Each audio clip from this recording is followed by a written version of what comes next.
Is that better? I think that's probably better. So, like I say, good to have Just say, let me know. an intro night to kind of work out the bugs, like turning off the mute. I appreciate you letting me know. Thank you. If there's any other problems or suggestions, seriously, let me know.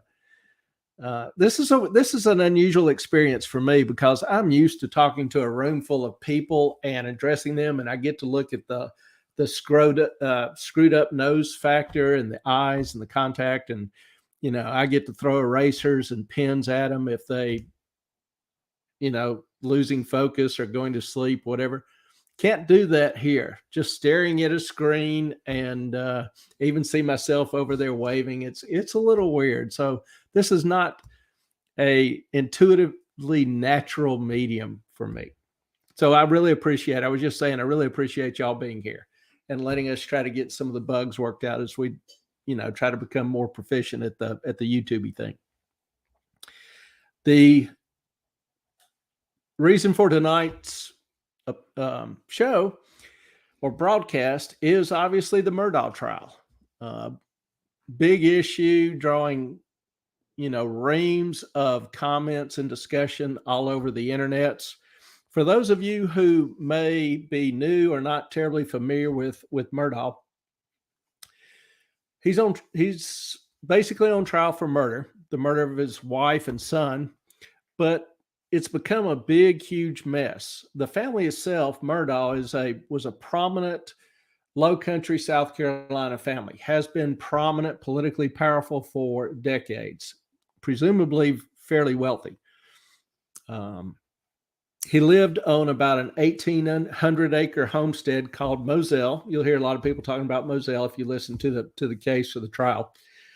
Which this trial is kind of becoming like a who is it? Johnny Depp and Amber Heard, which I kind of missed that, but I keep hearing it. So it's kind of filling that void on the internet. But his estate is valued at about 3.9 million. Not a bad little shack. He also has a 4-bedroom house on the ocean at Edisto Beach, or Adesto Beach. Ellen's correcting me over here. Adesto Beach, valued at about $1,000,000, 920,000. He bought his kids a 17-foot motorboat to play with. He had a share in the Green Swamp Hunting Club worth about $250,000. Now, I don't know if they're hunting elephants or lions or what down there, but that's a hell of a hunting club fee. And his wife, drove a 21 Mercedes worth, I don't know, $85,000 or $90,000. So, as far as external appearances, this guy was in pretty solid position financially. He was a prominent attorney, a partner in his own law firm. But there were some issues, as we have discovered through this trial. Now, this part that just concluded that the judge just ruled on was a separate trial, not with a jury, just the judge, where the prosecution was presenting evidence of his financial history and possibly financial crimes, wanting to include it in the murder case.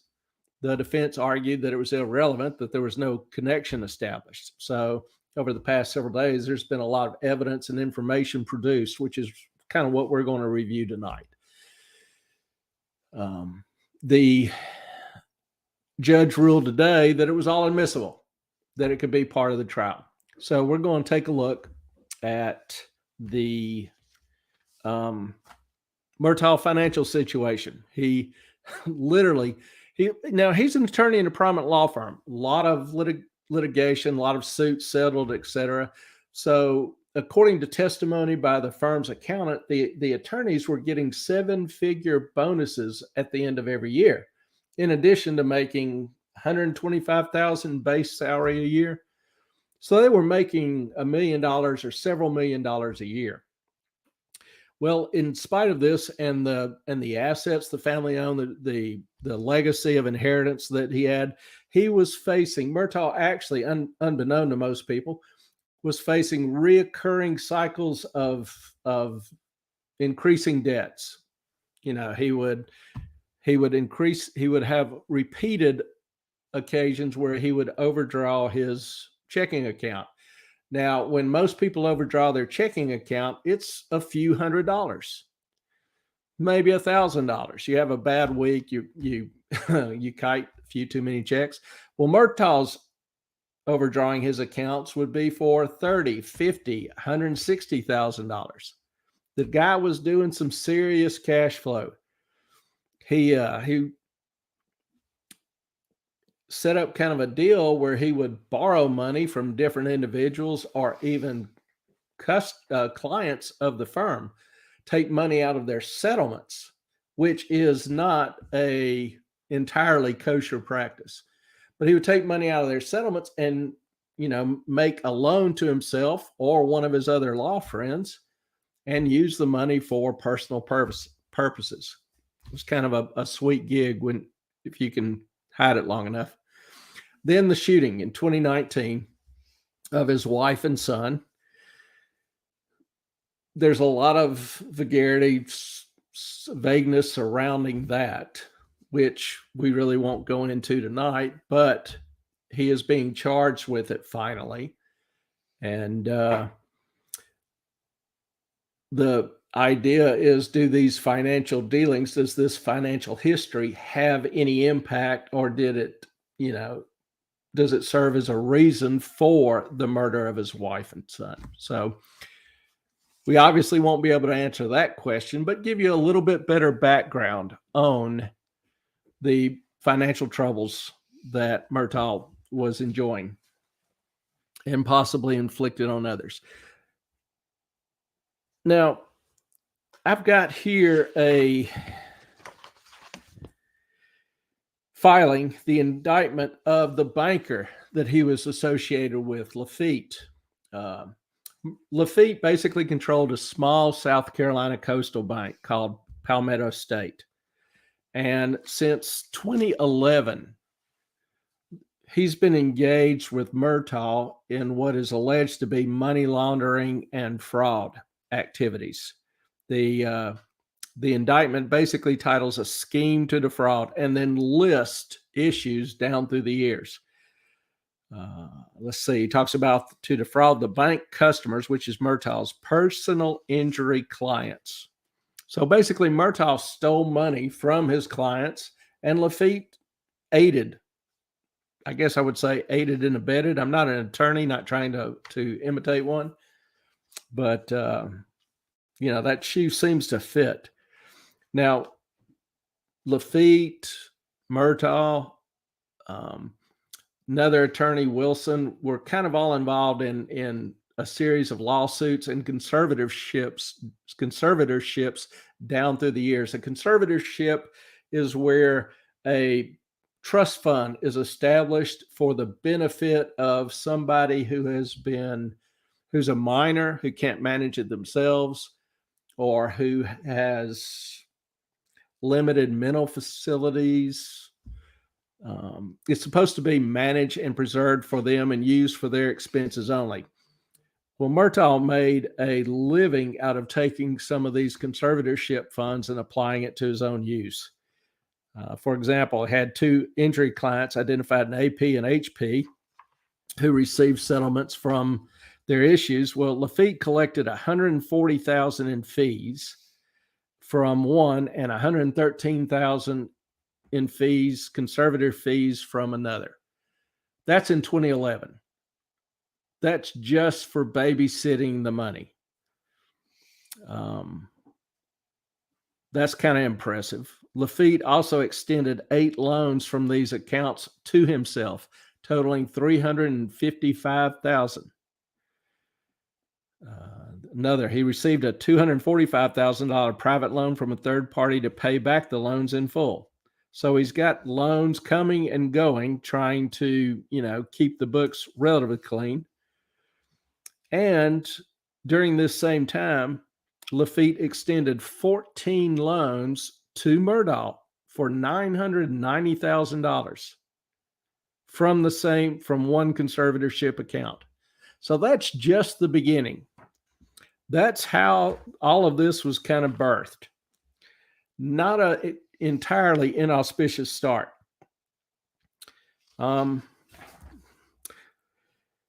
Just looking for a few others in.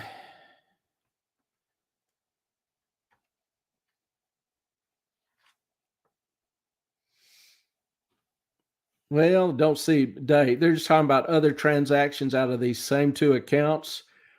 Lafitte transferred funds totaling $663,000 in another transaction. Lafitte collected $35,000 for his role as a personal representative, though he did not manage any money, which is always kind of an interesting gig. The also received disbursements from the firm for $1.3 million to fund a structured settlement. The implication is that they never did really fund a structured settlement. Structured settlement is a fancy name for buying an annuity.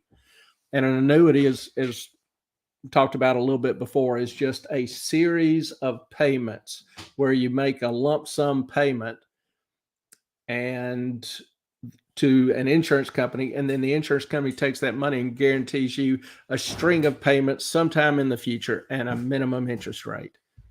So there, I see there's a question from Z. Have you testified or consulted on cases? Would someone going through financial issues have the mindset of a murderer? Or are they two separate mindsets? Oh, wait a minute. I can show this. Ta-da. Thank you, Z. I appreciate the question. And as I don't know how long you've been on, but this is actually our first live broadcast, and we're doing this to try to work out some of the bugs. So I'm still learning on the little technical aspects of this. But have you testified or consulted on cases? Yes, I have. Even on fraud cases in the past. I need glasses. That's all right. That's the manager, Ellen. Diving for glasses. She can't see. And that's the third pair of glasses I've given her tonight. Yeah, I know. Anyway, would someone going through financial issues have the mindset of a murderer, or are they two separate types of mindsets? Really depends on the individual. I'm not a psychologist, but I've seen and read and been involved in some things. Some people value money so much that human life is not as important to them. They don't value human life as much as they do money, physical property, assets, whatever, wealth, their own comfort, their own leisure, their own embarrassment. So people like that, possibly could be motivated or willing to engage in murder or injuring somebody else in an effort to protect themselves or enrich themselves. It happens. There are some people that are just stupid with their money. I don't think they necessarily have any evil intent trying to hurt others. Some people get involved in certain financial transactions because they are seeking fame and fortune, but they don't want to see other people hurt. Some people get involved in financial transactions because they've been involved in other unsavory activities, and that's being held or used against them, or possibly some drug deals have gone sour. I remember driving up to get a haircut one morning. I was the first appointment of the day, 9:00, and pulled in next to a car with a guy slumped over in the wheel. Parking lot was empty. I was one of the first ones in this section. He'd been shot the night before, ended up being a drug deal gone bad. So there are all types of personalities, and, I can't really presume to judge what Murdaugh is. It seems like he's an incompetent crook more than anything. I haven't seen, now some of the legal channels like Law and Lumber, who a lot of the people watching or who have subscribed to my channel follow, they'd be better to address the legal aspects of the question. But I haven't seen anything or read anything that really ties a financial incentive to the death of the mother and son. There, there was no insurance. There were no assets in their name that he could claim, sell, liquidate for whatever financial pressures he had. He had been trying, and I'm not sure to what extent he was successful. He had been trying to transfer assets to the mother because of the son was involved in a boating accident and a lady was killed. So there were lawsuits coming against the family. In addition, apparently Murdaugh had tried to arrange a murder pact, his own death, with his former drug dealer in order for his family to collect on the $10 million insurance proceeds. Now, that obviously didn't pan out, and I don't know how sincere he was. I don't know why it didn't pan out. Don't know all the details. But right now, I've, just watching him during the financial part of the trial, he does what I guess you would want a defendant to do. He just sits there emotionless, which is probably what he would tell his clients to do, and he's doing it well. So can't really get a good feel or read for the guy. Hope that kind of gives you some idea or answers the question. Ceramics question. Let's see. Ellen says there's another question. I don't see it popping up. It's not actual questions. It's ceramics. I'm iffy about. I'm iffy. How about you? Oh, iffy. Let's see. Oops, ceramics. Ellen threw this at me. Oh, and I think you were replying to Ellen. I have trouble talking and reading at the same time. Not necessarily one of my better gifts, but I think you were just replying to Ellen. But glad to have you. I appreciate you being here. Oops. Now, just looking at some of the other transactions, I mean, this is large money. You had Lafayette. Now, Lafayette was the chairman of the bank, so he could pretty much do whatever he wanted. Most of the other people in the bank reported to him. So he had generally free hand. Small bank, 4 or 5 9 branches there on the coast. And he ran a pretty tight fist as far as controlling everything.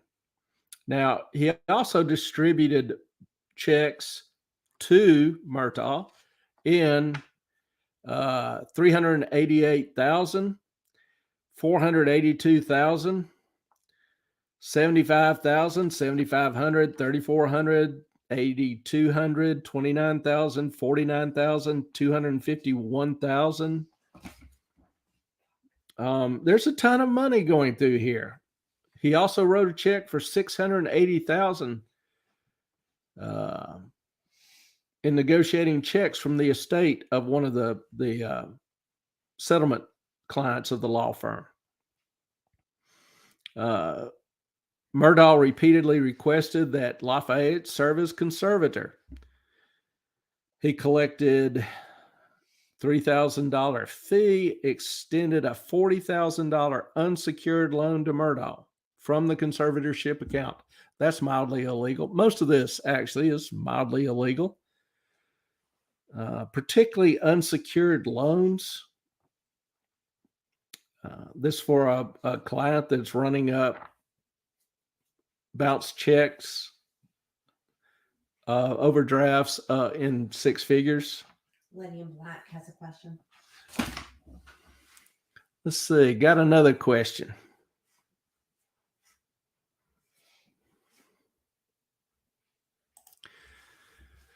Lady in Black, thank you.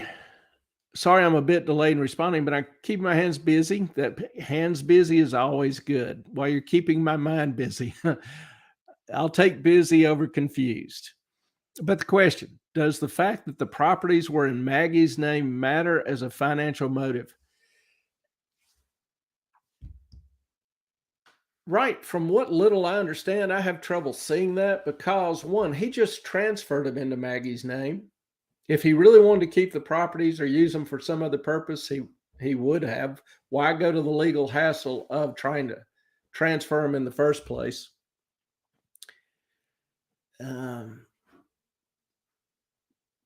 So that just doesn't make sense to me. Doesn't mean it didn't happen. I can't really, answer that. But, and we know he's not a terribly bright crook. I don't know what he was like as a lawyer, but as a crook and a money launderer, he sucks. He's he really is pathetic. It has really no skill at laundering money or hiding, transactions. I don't know where he would get the idea that, murdering his wife would be beneficial or work out for him. In addition, 2 guns were used, a shotgun and a 300 blackout. That would be a weird combination for somebody just to carry around and to handle. A shotgun, 12 gauge shotgun's a 2-handed weapon. 300 blackout, okay, you could probably do it with one hand. Get off a couple rounds with one hand, but most of them are, a longer rifle and would probably, be 2-handed to shoot. But carrying around those 2 guns, do both of them have straps? A lot of people don't have any straps on their shotgun. It's just weird. It's almost like 2 different people shot them, to me. Now, I haven't seen any rationale for that. I haven't seen anybody arguing that, but the 2 different guns, it just doesn't make sense to shoot somebody once with one gun, excuse me, and then take the other gun to shoot them again. I've just never seen that before. It's not an efficient way to kill somebody. Question from Oops Ceramics. Hope that answers your question, lady. Oops Ceramics. I feel like they could have had the guns from when they were going around hunting the night before. Yeah, they could have been, now this was, I remember seeing the ranch or the estate, and it looked like the kennels were a quarter to a half a mile away from the house. Now, the guns most likely would have been kept in the house, not the kennel. And I don't think anybody would leave them laying around outside. So somebody, if Murdaugh did it, he would have had to carry both guns from the house down to the kennel. Now, he could have, and why would Maggie and his son walk down to the kennel with him when he was carrying 2 guns? I would have questions like, are you going to shoot the dogs or what? I don't, it's just weird. Haven't seen enough, don't know enough that details to really give any good speculation on what happened. But there's just a lot of things that don't add up. There's no doubt in my mind, Murdaugh was a thief, a crook, a shyster as an attorney. He deserves some good, long, hard time for what he did to people. But, as a murderer, I've just seen no connection between the financial side and the incentives for the murder, much less his ability to do the murder. And I admit, I haven't watched it all myself. A lot of my information comes from Ellen, who, believe it or not, has modestly strong opinions. Obnoxiously strong opinions, but yeah. Questions again. So, Lady in Black. I just don't think the guns were lying around. Somebody or somebodies were carrying them around.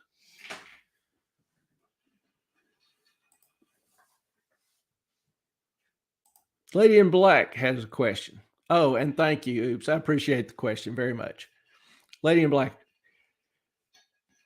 But didn't she not want to remortgage the properties and he inherits the properties back? The 2 guns could be a strategy to make it look like 2 killers. Sorry if I'm derailing you.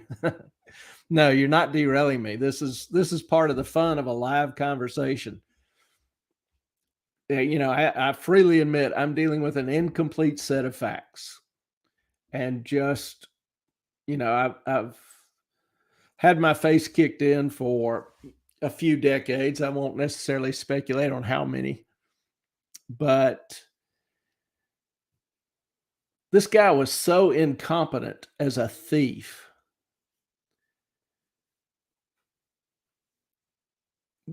Would he be smart enough to really plan out a murder? If you were going to plan it out to the kind of detail where you use two separate guns, would you just shoot them down by your kennels and then call the police and say, I discovered them? I think I could get a little bit more creative, hide the bodies, you know, and then tell the police in 24, 48 hours there was no sign of them. Obviously, the guns have not been found. Now, the shotguns are untraceable. Unless you find the same exact shell in the shotgun or the primer has a defect in it that you can attach specifically to that rifle, which is extremely rare, then you can't prove a shotgun was the murder weapon necessarily. The 300 blackout, the bullet should have rifling on the bullet retrieved from the body. That should be able to be tied to a specific weapon, but so far nobody's even found the weapons, which makes it hard for me to, with the evidence from what I've seen, that they're going ahead and trying to prosecute a murder case. I have not seen all the evidence. Financially, I've gone through it, you know, in some detail, and I just don't see a link. I see incompetence. I see mass stupidity. I see there is something going on with the finances. And that's kind of the point. I was looking at, apparently Murdaugh has a drug history, and he apparently procured most of his drugs. I'm not even sure what the drugs were. My first guess would be meth with his brain power, but anyway, opiates is what Ellen suggests. I would say mainly, you know, cocaine, speed, knowing attorneys. I remember when I was trading with guys, there were guys on the street. I had friends doing $50,000 a month in coke. And this was in the late 80s, early 90s. 600,000 a year up their nose. So you can run up some bills pretty quick. But 10 million? But 10 million, is that what he ended up shifting to Eddie? I only found 2.4. No, there was 10 million. Okay. Ellen says 10 million went to Curtis Eddie Smith, his cousin and dealer. Not to him, just to Murdaugh himself. Oh, okay. But my point was, in terms of his drugs, I know and have seen where about 2.4 million went to his dealer, Curtis Eddie Smith, his cousin and supplier. Now, 2.4 million, this is from 2013 to 2021. That's a fairly sizable habit. Now, reports have it that he quit, but I'm not exactly sure what the date of that quitting was. So I don't know the extent. But Murdaugh took in more than $10 million in addition to his multi-million-dollar salary. And I don't see any appreciation in his assets, you know, new estates, new cars, boats, whatever. So I'm kind of like, where'd the money go? I don't know. But there's something else going on behind the scenes that we're not privy to. I don't know what all the FBI is investigating or trying to track down, but Murdaugh was shifting some large around. To who and for what? We don't know. At least I don't know. You know, I see in May 2020 to February 21, Murdaugh gave $1 million to Smith. And I think this is supposedly after he quit. Why is he shoveling Smith $1 million? That's not pocket money. March 21, September 21, another $1 million, 973,000 and change. So that's $2 million from May of 20 to September of 21. I'm really curious as to where that money went. Now, September 21 is the same month that Murdaugh tried to get Smith to kill him, so Buster could collect the $10 million. Like I say, I don't know how sincere that was, but if it was a relatively sincere or risky effort, then to me that also would cast doubt on him killing Maggie and his son. Was it Paul? Paul. If the guy was really willing to, have his own brains blown out to get them the money, it just doesn't make sense that he would turn around and kill them. And they didn't have insurance. Really didn't benefit him. Then 3 months after the June shootings, Murdaugh sent Smith another $300,000. Now, during the trial, the proceedings, Smith told the judge he didn't have any money. He was broke. He was poor. You tell me. That's the great thing about the internet. You get, 10, 20,000 people interested in something. They all start digging. Some of them have some great undercover skills. So I look forward to what is coming out. You got questions. And Ellen says I have more questions. Let me see here. Disability was only $233 a month, or $230 a month. Ellen says the disability Eddie was receiving was only $230 a month. That's not a whole lot. But when you're getting paid millions, the 230 works. Let's see. Jeffrey Baker, I believe, has a question. Was there an inevitable time or event, tax return, mandatory business audit, when his financial misdeeds were going to be obvious to the authorities? I think in 2019 that his law firm had come across some irregularities and had confronted him about taking payments directly from settlements instead of passing it through the firm's accounts. That's a big red flag. That's a huge no-no. We'll do more on that. And we will do more on that. But so there was some red flags starting to pop up. I don't think there had been any legal action initiated until the murders and the investigation started. They kind of ran, wasn't not consequently. What's the term I'm looking for? I can't think of the word. Continuity. No, at the same time as the murders. Yeah, the discovery of the financial fraud was kind of ongoing at the same time as the murders occurred. So there was really no previous history or background there to know that had been made public. Concurrently. Thank you. Thank you very much. Appreciate the question, Jeff. Bonnie Clava said concurrently. Concurrently. That's the word. Thank you. Thank you, Bonnie Clava. Could not think of it. I choked. Get by with a little help from my friends. So there's a whole mess here. And not going to lie, it doesn't, to me, necessarily all fit in cleanly or make a whole lot of sense. Yeah, lots of questions. The simple facts kind of summing up was that Murdaugh stole from his clients. He stole from his firm. He stole from Chris Wilson, a fellow attorney. He borrowed money from Parker, one of the partners in the firm, so he stole from him. This guy was a peach as a friend. The old adage is that a loan oft loses itself and the friend. Well, Murdaugh was adamant on not being friends with anybody. Interesting dude. Ellen says, I have more questions now. Lady in Black.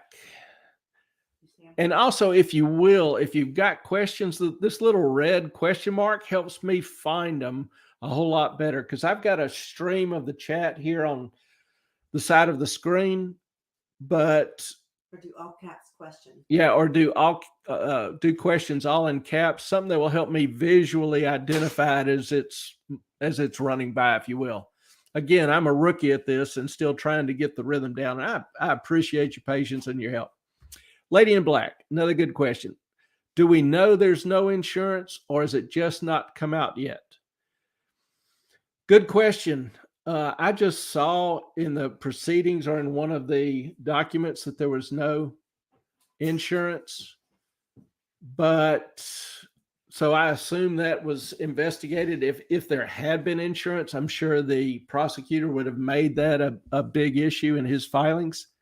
But I haven't seen anything, and I remember a statement, though I don't know exactly where offhand, in one of the legal readings, the indictments, the filings, the whatever, that there was no insurance on the mother or son, or certainly none significant. So could be something turns up later. That's always possible. No guarantees, but I don't know of anything significant yet.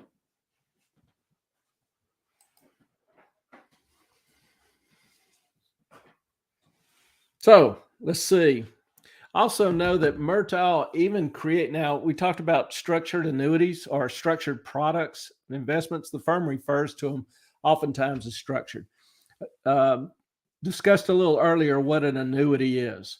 Well, a structured annuity generally has a component that's invested in the markets, stock markets, or real estate, or maybe bonds.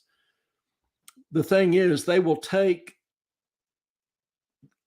whatever the market returns and only pay you a portion. So if your money, and they usually don't guarantee the principal. If your money's invested at $100,000 annuity, they put it in the stock market and it earns 10%.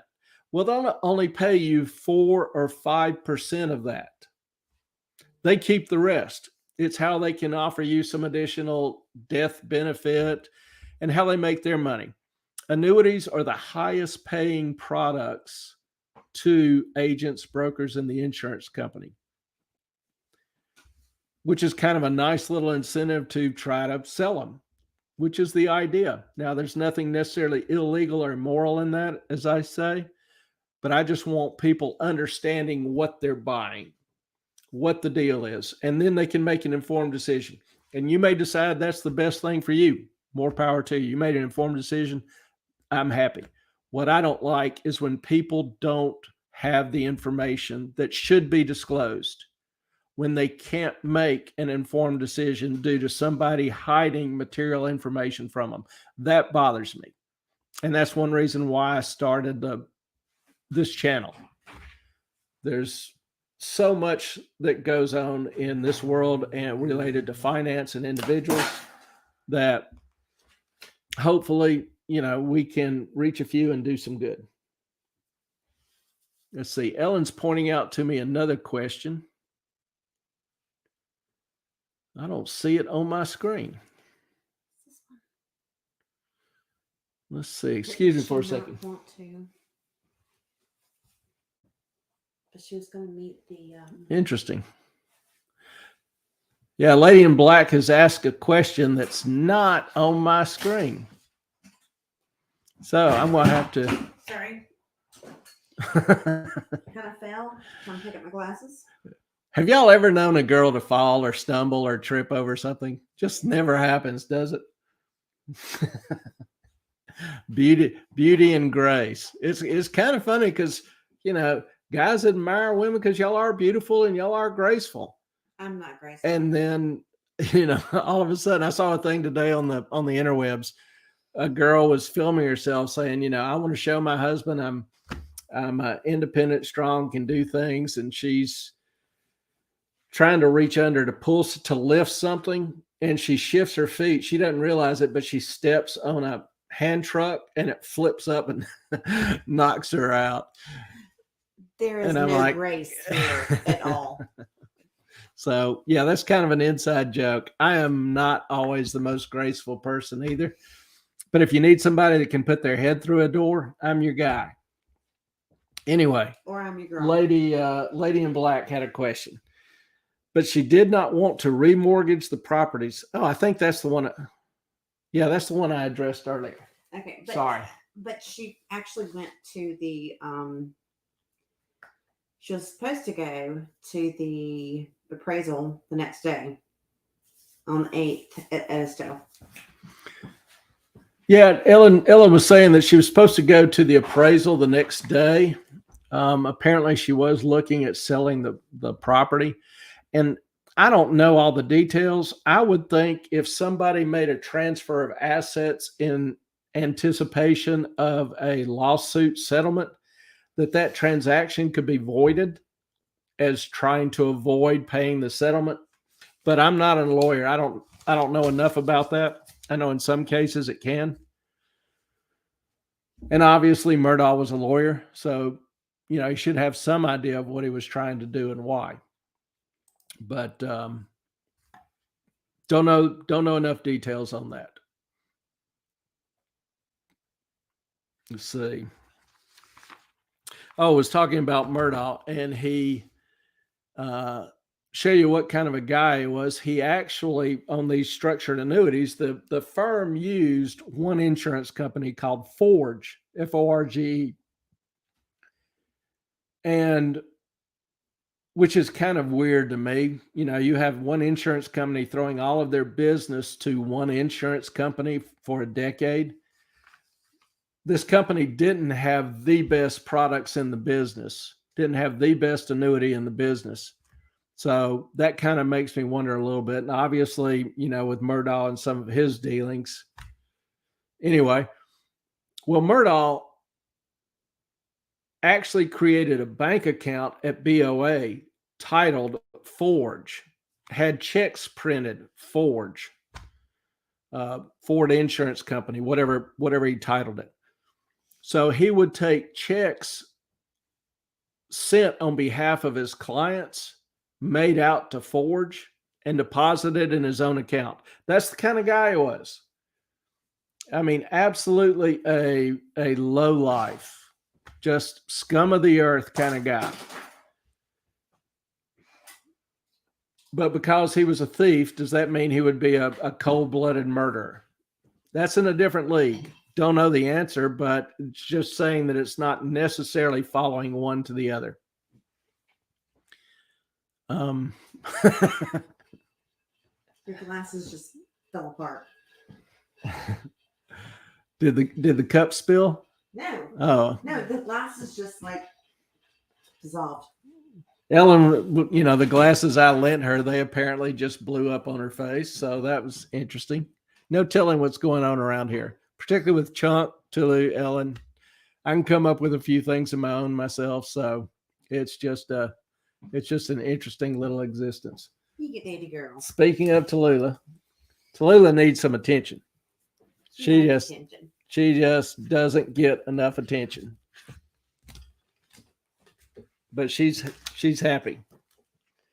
And then Chunk.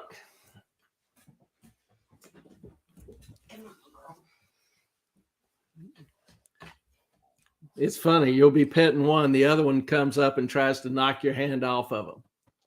That's how we roll. They just can't stand seeing the other one get some attention. Mm-hmm. So, Murdaugh, I hope some of this helps give you a little bit more background or information than what you had. It obviously has been a big help to us in trying to figure out a little bit more how this live broadcast and the chat system works. And I really very much appreciate it. Tallulah and Chunk. Yeah, Ellen gets excited anytime Tallulah and Chunk are mentioned. So thank you, Oops Ceramics. Best thing about being a therapist that does telehealth and outreach therapy is the pets. That's true. Well, if you need a couple, here, let me. You cannot take my little girl. Nissa put up, Doggy, best thing about being a therapist that does telehealth and outreach therapy is the pets. Well, if you know somebody that needs a couple, no. price. No. The price is right. Not going to happen. They're a little bit high maintenance, but they're sweet. You may not. Ever. They are mine. But I really, truly appreciate each and every one of you for showing up and participating. Your questions, your feedback, your interaction. I've enjoyed it. Now, I know some of the ones you're used to can go on for 4 or 5 hours. Maybe we'll get there. Maybe we'll get there. But for now, I think that's really all that I have. And so my time is up. I thank you for use. I love seeing your pups. I appreciate it very much. That's awesome. Thank you. Thank you. Y'all have a great night. Night. Blessings to you.